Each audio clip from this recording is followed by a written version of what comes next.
शादी कर लेते हैं। मैं हमेशा हमेशा के लिए तुम्हारी बन के रहना चाहती हूँ।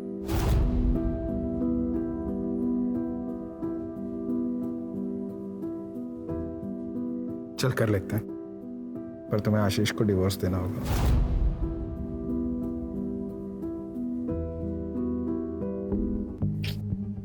वो डिवोर्स के लिए कभी नहीं मानेगा।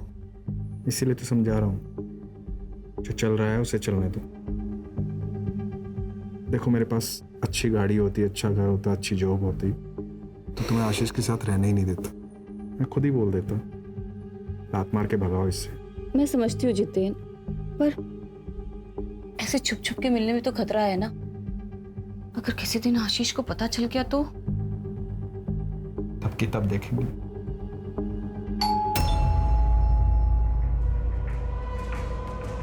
हे भगवान, वो आज इतनी जल्दी कैसे आ गए? तो तुम चुप हो जल्दी से।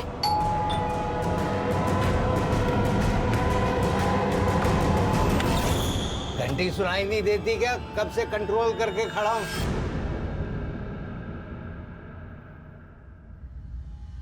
यहाँ टंकी फुल है मेरी, अभी खोलती नहीं तो यहीं टंकी खाली कर देता।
क्या हुआ? सब लोग ऐसे क्यों देख रहे हैं? मैं कोई चोर हूं क्या? हम कब से तुम्हारा इंतजार कर रहे हैं। 2 साल हो गए तुम्हें जॉब छोड़े हुए, अब तक तूने दूसरी जॉब भी नहीं पकड़ी।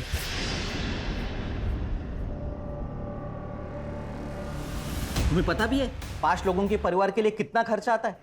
देख, मैं अकेले इस घर का खर्चा नहीं उठा सकता। तो मैंने कब मना किया है? जब भी जॉब लगेगी ना, सारे पैसे लौटा दूंगा। जैसे आवारों की तरह घूमने से जॉब नहीं मिलती, उसके लिए हाथ पैर मारने पड़ते हैं। दिन भर है ना काम के लिए बाहर घूमता हूँ। अगर इतना लग रहा है ना तो तुम्हारे कमाई का एक निवाला नहीं खाऊंगा कल से। मुझे पता है जॉब कैसी ढूंढी जाती है, ज्यादा भाषण देने की जरूरत नहीं है।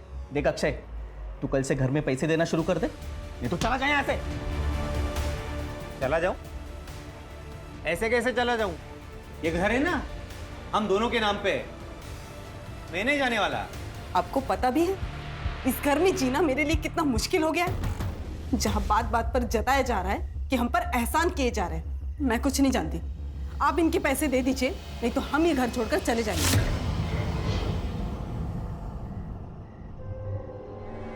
कोई कहीं नहीं जा रहा है। मेरे बेटे मेरे साथ एक ही छत के नीचे रहेंगे। हाँ तो पूछिए नहीं इससे, जॉब नहीं करता तो दिन भर कहाँ घूमता रहता है? दिन भर जहां भी रहता हूं ना, आपके लिए अच्छा ही है ना। मेरे हिस्से का 2 वक्त का खाने का पैसा बच जाता है। कैसी बात कर रहे देवर जी? अनुराग ने कब आपको घर में खाना खाने के लिए मना किया?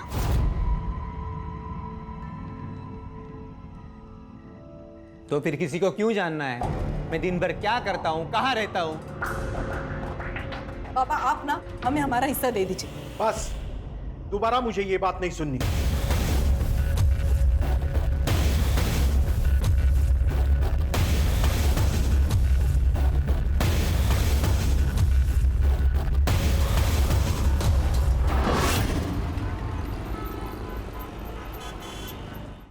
सुनिए, वो मुझे कुछ पैसे चाहिए थे, वो घर का थोड़ा सामान लेकर आना है। अभी 2 दिन पहले ही तो दिए थे 1000 रुपए। सुनो, क्या 2 दिन पहले? हाँ, जैसे तुम्हारी दारू महंगी हो रही है ना, घर गृहस्थी का सामान भी महंगा हो रहा है। दारू पीने के पैसे हैं तुम्हारे पास, पर घर गृहस्थी के सामान के लिए पैसे नहीं है। हाँ नहीं है पैसे, कर ले जो करना है। मैं तुम्हें जाने नहीं दूंगी, मुझे पैसे चाहिए, मतलब पैसे चाहिए। हाथ छोड़, हाथ छोड़। अरे सुनो,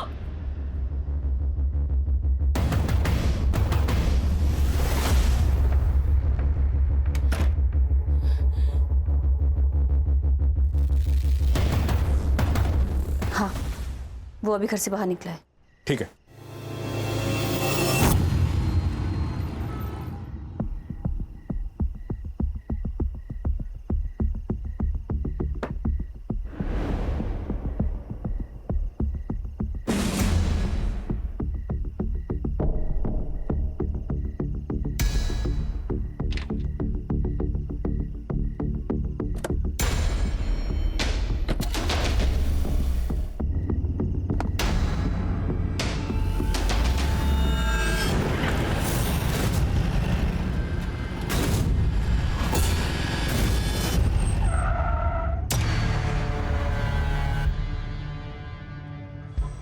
अरे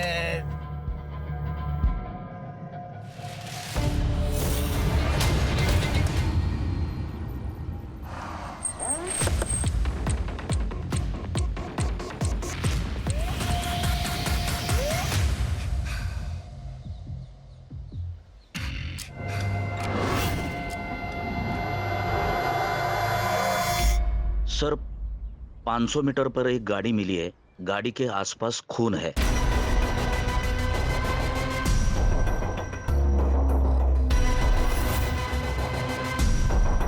सर गाड़ी में कुछ नहीं मिला। आरटीओ ऐप से कंफर्म किया है कि ये गाड़ी आशीष खुराना के नाम पे है। आशीष खुराना? सर आशीष खुराना की वाइफ सिमरन ने आज सुबह ही उनकी मिसिंग कंप्लेंट दर्ज करवाई थी। बॉडी के साथ में ये खून मैच करके देखो। सिमरन को बुला के आइडेंटिफिकेशन करवाओ, ये गाड़ी फॉरेंसिक में भेजो और आशीष का सीडीआर और कल रात की लोकेशन निकलवाओ। Yes sir.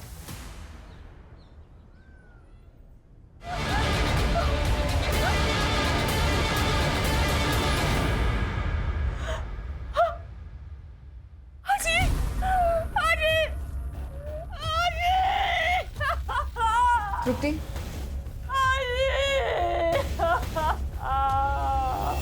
कल शाम को काम से लौटा तो थर्ड फ्लोर से चिकने चिल्लाने की आवाज़ आ रही थी। मैं समझ गया पुराना फैमिली फिर से झगड़ा कर रही थी। जाके देखा तो आशीष गुस्से से भाग गया। सर इन दोनों का तो लगा ही रहता है। आशीष शराब पी के आता है और फिर दोनों मियाँ बीवी में झगड़ा होता है। लेकिन कमाल की बात तो ये है सर कि कभी दूसरे आदमी के साथ झगड़ा हुआ ही नहीं। कौन दूसरा आदमी? सर एक आदमी है, जब आशीष घर पे नहीं होता है ना तब वो घर पर आता है। मैं उसे जानती नहीं हूँ, लेकिन हाँ मैं उसे देखूंगी तो जरूर पहचान जाऊंगी।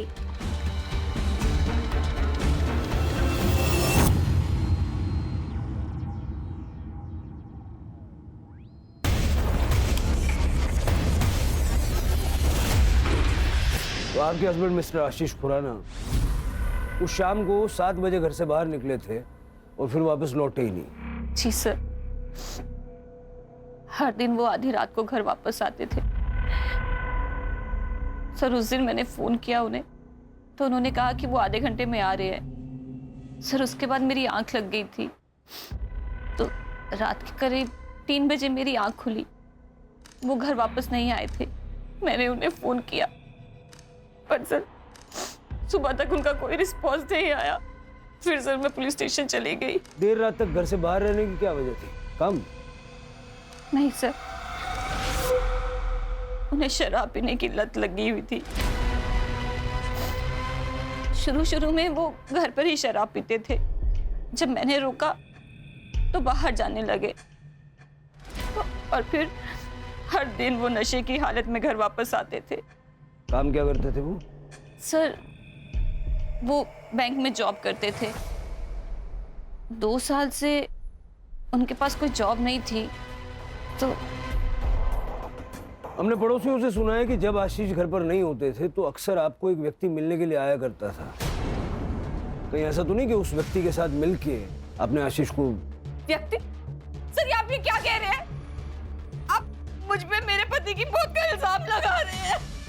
फिर आप ये इन पड़ोसियों की बातें सुनकर मुझ पे इल्जाम लगा रहे हैं। सर इनका तो काम होता है किसी के लिए कि कुछ ना कुछ कहना।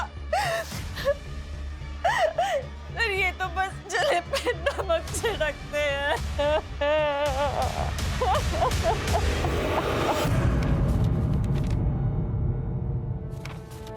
क्या इस आदमी को जानते हो? हाँ मैडम, यह आदमी तो कल रात को यहाँ पर बैठ के दारू पी रहा था। करीब 11:15 बजे ना वो यहाँ से निकल गया। अब अकेला था या इनके साथ कोई और भी था? नहीं, अकेला था वो। मुझे सीसीटीवी फुटेज चेक करना है। ठीक है, कर सकते हो।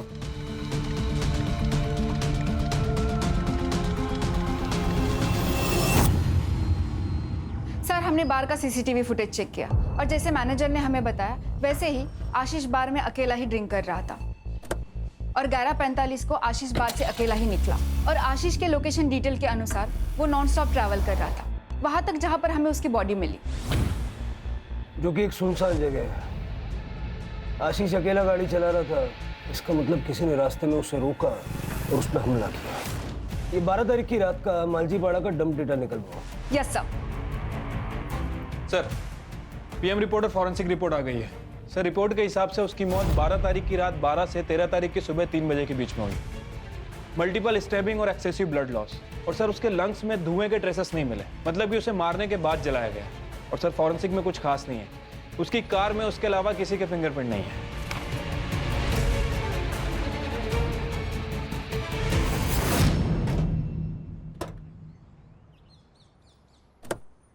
तू पहले मेरी बात सुन, मुझे कल शाम तक हर हाल में फैसला चाहिए। तू बस टाइम बोल, मैं पहुंच जाऊंगा। हाँ ठीक है। नागेश, कोणाशी बोलतोय? कहीं फिर से वही? आई तू कशाला घाबरते एवढं?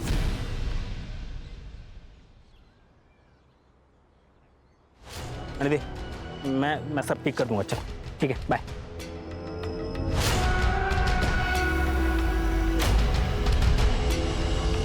सर, आशीष के कॉल रिकॉर्ड के हिसाब से उसे लास्ट कॉल किसी अक्षय संपत का आया था और बार से निकलने के 15 मिनट पहले तक वो उसी से बात कर रहा था। बार के सीसीटीवी फुटेज में भी दिखा है सर। अक्षय संपत?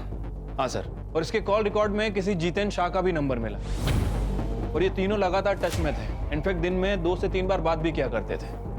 डम डेटा का क्या हुआ? सर, आज शाम तक मिल जाएगा। सर, मैं जितेन और आशीष बरसों पुराने दोस्त थे। मुझे तो अभी भी यकीन नहीं हो रहा कि आशीष अब हमारे बीच नहीं है। 12 तारीख की रात को आप दोनों के बीच काफी बातें हुई थी फोन पे। क्या बात हुई थी?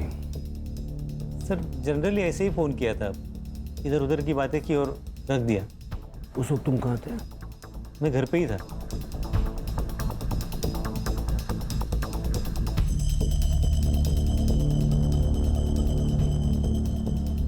हाँ कदम, ठीक है सर।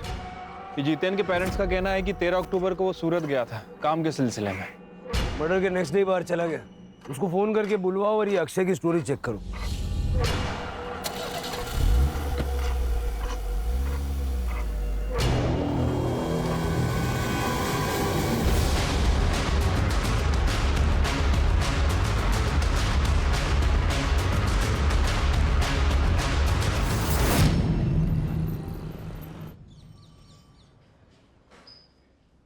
झूठ क्यों बोला?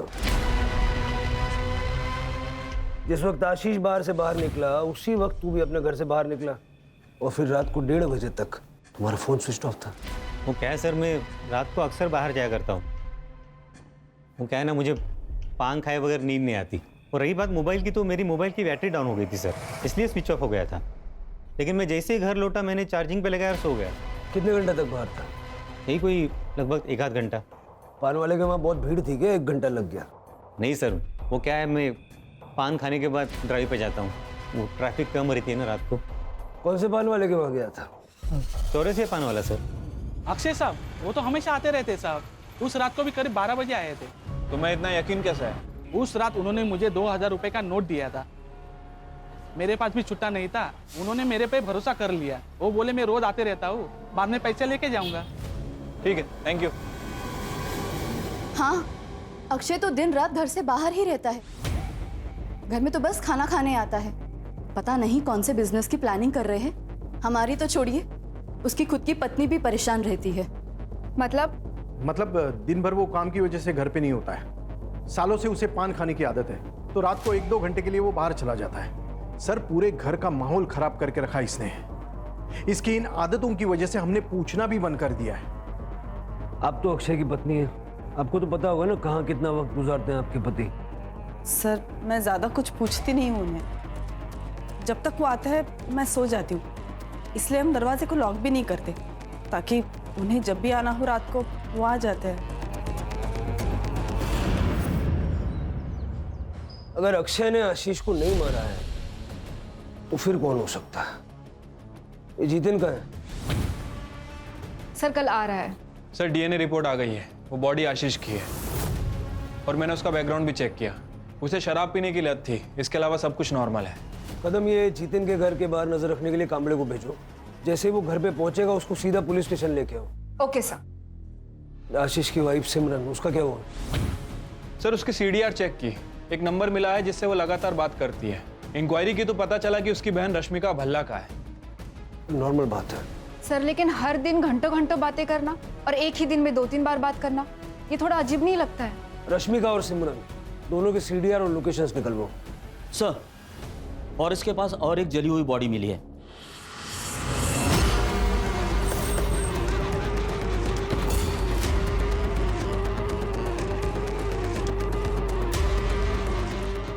बगा जरा। सर। रानी की मर्डर कल रात को हुआ है।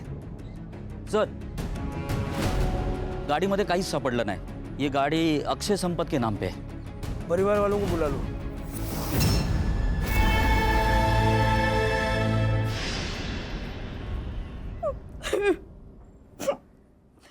बहुत कोसते थे सर ये लोग हमें, उनकी नौकरी क्या चली गई, हमारी हालत तो भिखारी जैसे हो गई थी, इसीलिए अक्षय ने इनसे हिस्से की बात की थी।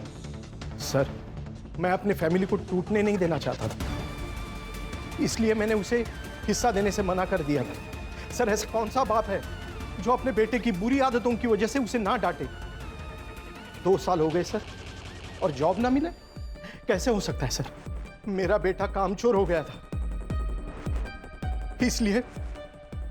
इसलिए मैं उसे सही रास्ता दिखाना चाहता था। तो घर तुम्हारी इनकम से चल रहा था तो घर में भी तुम्हारी चलती होगी। बिल्कुल नहीं सर, भाई था वो मेरा।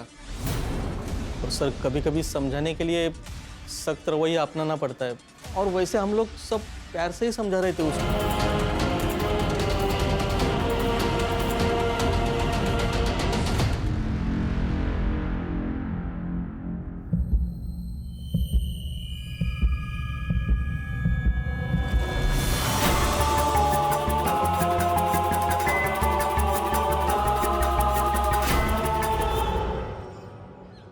पहले आशीष और अब अक्षय, 2 दोस्तों की मौत हुई है। ये इत्तेफाक है या सोची समझी साजिश? दोनों मर्डर्स के बीच में कोई कनेक्शन नजर आ रहा है? नहीं सर। सिवाय इसके कि दोनों दोस्त थे और दोनों को मारने का तरीका सेम है। कुछ तो है जो हमें सतह पे नजर नहीं आ रहा, कुछ ऐसा जो इन दोनों के या तीनों के पास से जुड़ा हुआ है। सर, जितिन आ गया। क्या? अक्षय नहीं रहा? उसका मर्डर हुआ है उसी तरह जैसे आशीष का हुआ। जब ये सब हुआ तुम कहाँ थे? सर, डायमंड के बिजनेस में हाथ आजमाना चाहता था। सूरत गया था अपने कजिन के पास, उसका डायमंड पॉलिशिंग का काम है। तुम्हारे अक्षय और आशीष के बीच में रिश्ते कैसे थे? तीनों गहरे दोस्त थे सर, एक दूसरे के बहुत करीब। लेकिन अब तो मैं अकेला।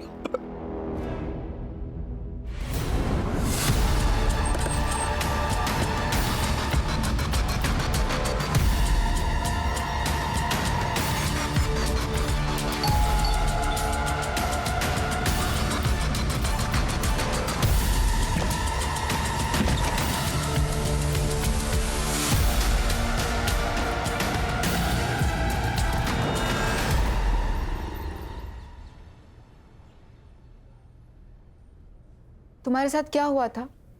किसने तुम्हारे साथ ऐसा किया? अक्षय संपत ने किया। अक्षय संपत? मैम मैं फंस चुकी हूँ, प्लीज मदद कीजिए। क्या यही है वो आदमी?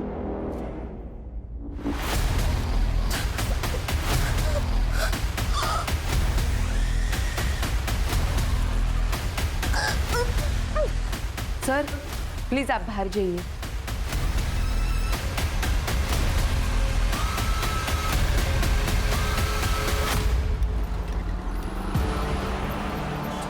पंद्रह अक्टूबर की सुबह हमें अक्षय की बॉडी मिली और पोस्टमार्टम के हिसाब से अक्षय की मौत को 12 घंटे बीत चुके थे, यानी 14 अक्टूबर की रात को ही अक्षय की मौत हो गई थी। तो वो 15 की सुबह प्रियंका का रेप कैसे कर सकता है? सर लेकिन अक्षय की फोटो देख के भी प्रियंका ने कंफर्म किया है। लेकिन कदम ऐसा भी तो हो सकता है कि शायद प्रियंका किसी के कहने पर अक्षय को फ्रेम कर रही है। प्रियंका का बैकग्राउंड चेक करो। Yes sir. सर प्रियंका के घर की तलाशी ली, ना ही कोई बड़ा अमाउंट मिला है ना ही कोई बड़ी ज्वेलरी। घर का बेसिक सामान है सर, और थोड़ा बहुत पैसा है। हाँ सर, प्रियंका ने ये फ्लैट रेंट पे लिया था, लेकिन डील के वक्त तो 2 आदमी आए थे। कौन 2 आदमी थे? सर मैंने प्रियंका के बैंक डिटेल्स चेक किए। अक्षय संपत के साथ साथ एक और आदमी प्रियंका को मंथली अलाउंसेस दे रहा था। कौन? सर ये सच है कि प्रियंका से रिलेशन बनाने के लिए मैं उसे पैसे देता था, पर इसमें गलत क्या है? ये मेरे और उसके बीच की सेटिंग थी। सही गलत के बारे में तो मैंने पूछा ही नहीं, मैंने सिर्फ इतना पूछा कि ये सच है या नहीं। आशीष का क्या? आशीष का इस मैटर से कोई लेना देना नहीं था। प्रियंका वाले मामले में मैं और अक्षय इन्वॉल्व थे। प्रियंका ने कहा कि 15 अक्टूबर की सुबह अक्षय ने उसका रेप किया। कैसे हो सकता है? क्योंकि अक्षय तो 14 अक्टूबर की रात को मर चुका था। उसके पूरे शरीर पे चाकू से वार किए गए और बाद में पेट्रोल डाल के उसे जला दिया गया। और वो बॉडी अक्षय की ही थी, क्योंकि उसका डीएनए उसके फादर के साथ मैच हो गया। तो इस बारे में अगर तुम कुछ भी जानते हो, ये सही वक्त है, बता दो। सर ये हो कैसे सकता है? मेरी तो समझ में कुछ नहीं आ रहा। मैं समझाता हूँ। तुमने और प्रियंका ने मिलकर अक्षय और आशीष को मारने का प्लान बनाया। तुम्हारा मोटिव क्या था? पैसा या कुछ और? सर ये आप क्या कह रहे हैं? आप इल्जाम लगा रहे हैं मुझ पे। मेरा इन दोनों मर्डर से कोई वास्ता नहीं है सर।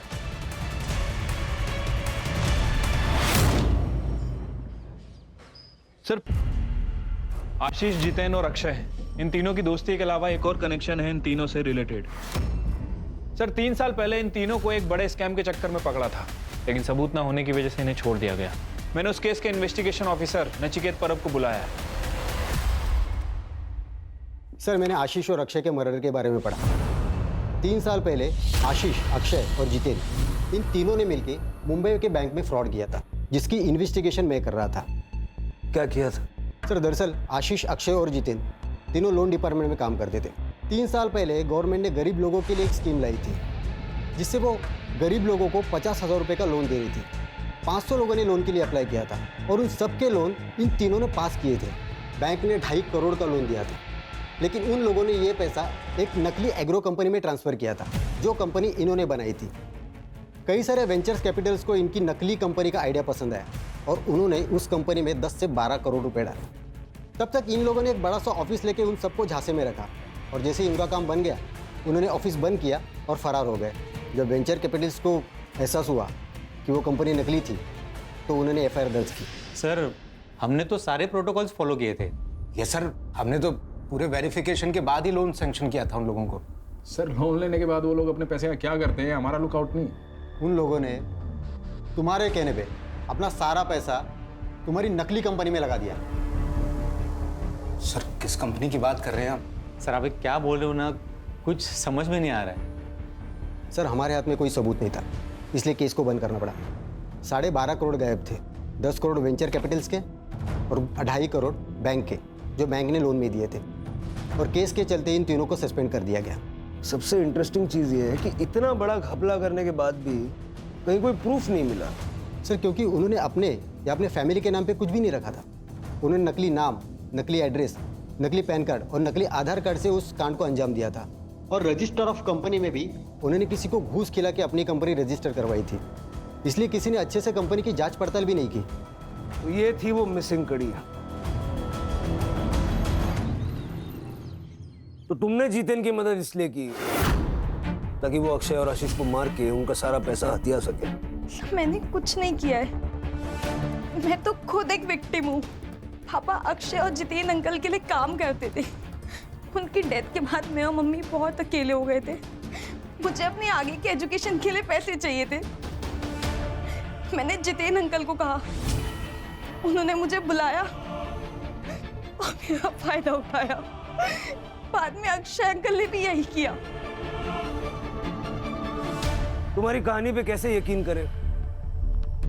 अक्षय की 14 तारीख की रात को मौत हो गई थी, फिर 15 तारीख की सुबह को वो तुम्हारे साथ कैसे हो सकता है? मैं कसम खा के कहती हूँ, मैंने कुछ भी झूठ नहीं बोला है। उस दिन सुबह अक्षय ही था। कल हॉस्पिटल से डिस्चार्ज मिलेगा, शहर छोड़ के नहीं जाना। ये जितेन अभी भी प्रियंका की बिल्डिंग में जाता है सर, और जिस दिन प्रियंका हॉस्पिटल में थी ये उस दिन भी उस बिल्डिंग में गया था। पैसे ढूंढने गया होगा। सर हमने तो फ्लैट को बहुत अच्छे से चेक किया था, हमें तो पैसे नहीं मिले सर। सिमरन से मिलने गया होगा। ये बिल्डिंग में तो रेगुलर जा रहा है और बिल्डिंग के सीसीटीवी में इसे देखा भी गया, लेकिन किस फ्लैट में जाता है ये बताना बहुत मुश्किल है। सर, रश्मिका के CDR रिपोर्ट आ गया है। सेम पैटर्न है, सिमरन से कॉल, दिन में कई बार और लंबे समय तक बातें की है। ये रश्मिका रहती का? सर, आपकी बहन का और आपका रजिस्टर्ड एड्रेस सेम कैसे हो सकता है? वो आपके साथ रहती है? नहीं सर, सर मैंने मेरी बहन के नाम से एक सिम खरीदा था। पिछले साल तक वो यहीं रहती थी, फिर उसकी शादी हो गई और वो US चली गई। वो नंबर आप कौन यूज करता है? जितेन। सर जितेन और मैं एक दूसरे से प्यार करते हैं। आशीष को पता ना चले इसलिए जितेन वो नंबर यूज करता था। ये जितेन का और आपका रिश्ता कब से चल रहा है? 2 साल से सर। जब भी आशीष बाहर जाता था तो मैं जितेन को घर बुला लेती थी। इसीलिए आपने और जितेन ने कोर्ट में शादी के लिए रजिस्टर किया है? सर मेरी और आशीष की शादी तो 6 महीने में ख़त्म हो गई थी। आशीष को मेरे साथ रहने में कोई इंटरेस्ट नहीं था। उसकी शराब पीने की लत, रोज़ की लड़ाई, सर मैं थक चुकी थी। और इसी दौरान मुझे जितेन मिला और मैं जितेन से अट्रैक्ट हो गई। और इसीलिए आप दोनों ने मिलकर उसे रास्ते से हटा दिया ताकि आप दोनों आसानी से शादी कर सकें। नहीं सर, नहीं।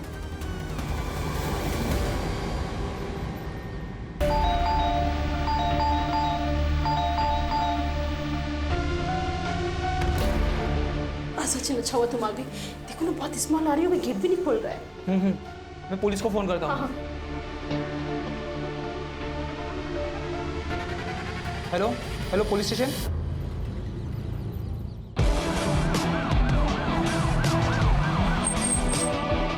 अरे चला बाजू लगा, बाजू लगा पटकर।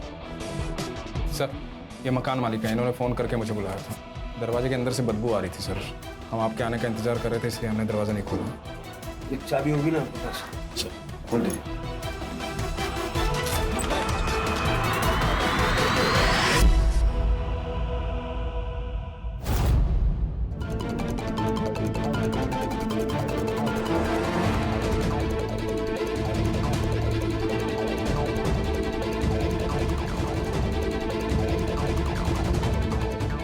सर ये सुसाइड नोट मिला है।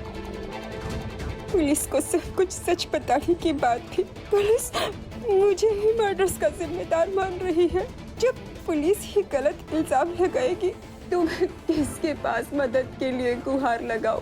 मैं पूरी तरह निराश हो चुकी हूँ, इसलिए मैं अपनी जिंदगी खत्म कर रही हूँ।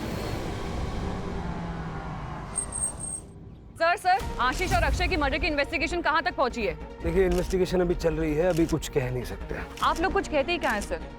2 लोगों का मर्डर हो चुका है और दोनों के ऊपर 12 करोड़ की लूट का इल्जाम है। एक लड़की ने सुसाइड कर लिया, चाहे तो आप उसको बचा सकते थे अगर आप अपना काम ढंग से करते तो, लेकिन आप लोगों ने ऐसी कोई कोशिश नहीं की। जवाब दीजिए सर। मैम अभी इन्वेस्टिगेशन चल रही है, जो भी अपडेट होगा हम आप लोगों को बता देंगे। प्लीज चलिए आप लोग। सर आइए। सर आप रात को सुकून की नींद कैसे सो पाते हैं जानते हुए कि आपकी वजह से किसी की मौत हो गई है? क्या आपको बुरा नहीं लगता इस बात का? जवाब दीजिए सर, हम सब जानना चाहते हैं इस बारे में। आप लोग प्लीज चलिए। लेकिन सर हमारे सवालों का क्या? मैडम आगे बात चला।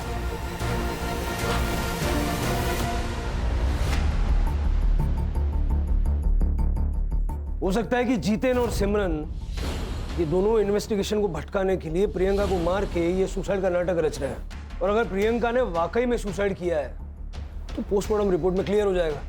प्रियंका ने कहा कि अक्षय संपत ने उसका रेप किया, जबकि अक्षय तो एक दिन पहले ही मर चुका था। प्रियंका सच बोल रही थी। सर कसम से हमारे दिमाग में कभी ये ख्याल नहीं आया, और जिस रात आशीष का मर्डर हुआ उस रात 3 बजे तक मैं सिमरन के साथ था।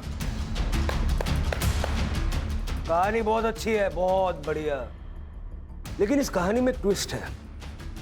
2 को-कॉन्स्पिरेटर्स की गवाही तो चलेगी नहीं। आशीष को मारा पैसों के लिए और प्रियंका को मारा हमारा ध्यान भटकाने के लिए। सर ये आप बार बार क्यों कह रहे हैं? जो मैंने किया ही नहीं उसको क्यों बुलवाना चाह रहे हैं आप मुझसे? सर ये गोविंद संपत परिवार की हिस्ट्री चेक की है, पता चला है कि गोविंद की गीता नाम की भाभी है। ये गोविंद गीता को कुछ पैसे भी ट्रांसफर किया करता था, और गीता का एक बेटा भी है, नागेश नाम है उसका। और गीता ने पनवेल पुलिस स्टेशन में उसकी मिसिंग कंप्लेंट भी कराई है। 14 तारीख से गायब है, 14 अक्टूबर से।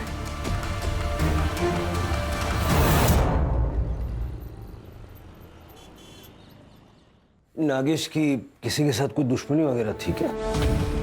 नहीं तो 14 अक्टूबर को नागेश कहाँ गया था? उस दिन उसने शाम को मुझे फोन किया था और मुझसे कहा कि उसे आने में देरी होगी। मैंने उससे पूछा भी क्यों। उसने कहा था वो घर आके मुझे खुशखबरी देगा, लेकिन वो नहीं आया। कदम, नागेश की गाड़ी की डिटेल्स ले लो। यस सर, नागेश के सीडीआर रिपोर्ट के अकॉर्डिंग उसे 14 अक्टूबर की शाम को थाने के किसी पीसीओ से फोन आया था। सर, जब मैंने उसकी लोकेशन डिटेल्स चेक की तो उसने पनवेल से लेकर थाने तक ट्रैवल किया है। और सर, इंटरेस्टिंग बात तो ये है कि उसकी आखिरी लोकेशन वहां पर मिली है जहां पर हमें अक्षय की जली हुई बॉडी मिली। इसका मतलब ये है कि या तो अक्षय ने नागेश को मार दिया और ये दिखाया कि मर्डर अक्षय का हुआ है, और या तो फिर नागेश ने अक्षय को मार डाला और वहां से निकल गया। जो जली हुई बॉडी हमें मिली थी उसका डीएनए गीता से मैच करके देखो और नागेश का मोबाइल ट्रैक करो।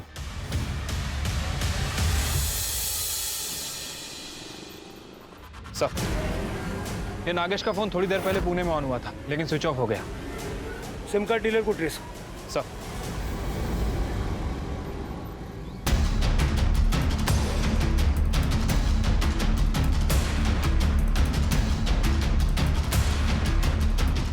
इनमें से कौन था?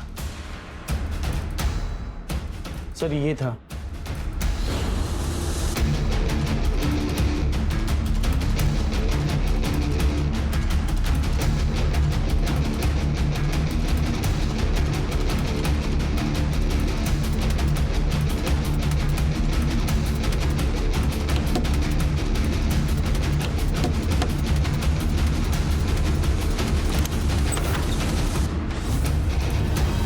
मैं संपत परिवार के पड़ोस में ही रहती थी। गोविंद शादीशुदा थे, फिर भी हमें एक दूसरे से प्यार हो गया और उसने मुझसे मंदिर में शादी कर ली। और जब मैं प्रेग्नेंट हुई तो उसने मुझे पनवेल वाले घर में शिफ्ट कर दिया ताकि हमारे रिश्ते के बारे में किसी को पता ना चले। लेकिन हाँ, गोविंद की पहली बीवी के बच्चों से उसकी कुछ लड़ाई चल रही थी। प्रॉपर्टी और पैसे के हिस्से को लेकर गोविंद नागेश को हिस्सा देना चाहता था, लेकिन अक्षय और अनुराग को मंजूर नहीं था, इसलिए कई बार उन लोगों में झगड़ा हुआ। तू पहले मेरी बात सुन। मुझे कल शाम तक हर हाल में फैसला चाहिए। तू बस टाइम बोल, मैं पहुंच जाऊंगा। और किसी से उसकी कोई लड़ाई नहीं थी।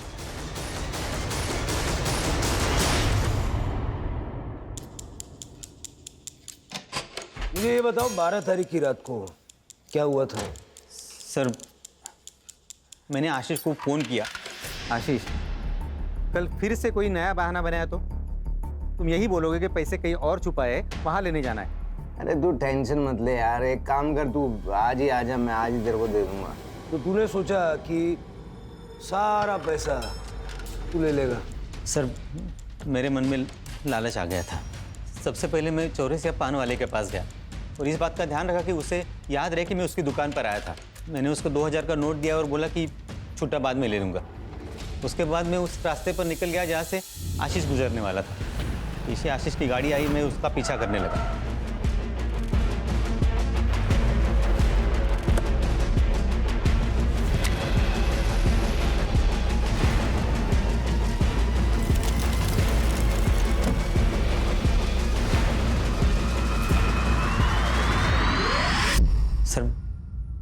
बैंक के फ्रॉड से हमें 12.5 करोड़ रुपए मिले थे।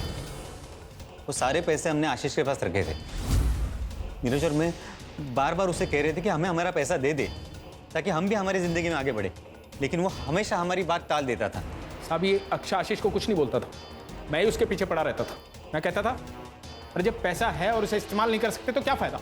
मुझे नहीं पता था ये कमीना उसे मार देगा। ए, तू भी कोई बड़ा दूध का धुला नहीं है, समझा ना? ए कंट्रोल कंट्रोल, पैसा कहाँ छुपा है? सर ये सब करके मैं घर आ गया और पैसे गिनने लगा, तब मेरा भाई अनुराग उसने मुझे देख लिया। मुझे उसे सब बताना पड़ा। तब अनुराग ने मुझे एक आइडिया दिया।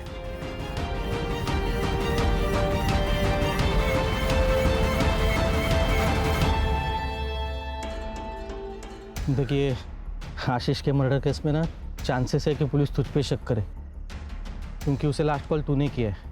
और ये भी हो सकता है कि वो जो पान वाला है वो तुझे याद नहीं रखे। तो फिर अभी क्या करना चाहिए? देख भाई, तुझे मरना होगा। क्या? अरे मतलब तेरे नाम पे किसी और को मरना होगा। लेकिन ऐसा है कौन? तो तुम दोनों ने मिलके नागेश को मारने का प्लान बनाया ताकि नागेश का और गोविंद का डीएनए आसानी से आपस में मैच हो जाए और ये प्रूव हो जाए कि मरने वाला तू है। सर, नागेश ने पहले से ही प्रॉपर्टी के हिस्से को लेकर हमारे नाक में दम कर रखा था, तो हमने सोचा कि एक ही तीर में दो शिकार हो जाएंगे। 14 अक्टूबर को हमने नागेश को फ़ोन करके ये कहा कि हम लोग उसे प्रॉपर्टी के हिस्से में शरीक करने को तैयार हैं। उस बारे में बात करने के लिए हमने उससे थाना बुलाया। अनुराग और मैं रात भर यहाँ वहाँ घूमते रहे, यही सोचते कि आगे क्या करना है। तब अनुराग ने मुझे बताया कि उसे सब कुछ सेट करने के लिए कुछ वक्त चाहिए। तो मैंने सोचा मैं भी अपना समय प्रियंका के साथ बिताऊं। लेकिन सर, जब मैं वहां पहुंचा तब मुझे नहीं चाहिए पैसे, जाओ। किसे जाने को बोल। तब तक अनुराग ने पुणे में मेरे लिए टैक्सी ड्राइवर के जॉब का इंतजाम करके रखा था। मैं प्रियंका को उसी हालत में छोड़कर पुणे चला गया। वहाँ जाकर मैंने नागेश की गाड़ी बेच दी और नकली आधार कार्ड बनवाए। चार्जशीट बनाओ और वो अनुराग को ढूंढ के ले आओ। चलो।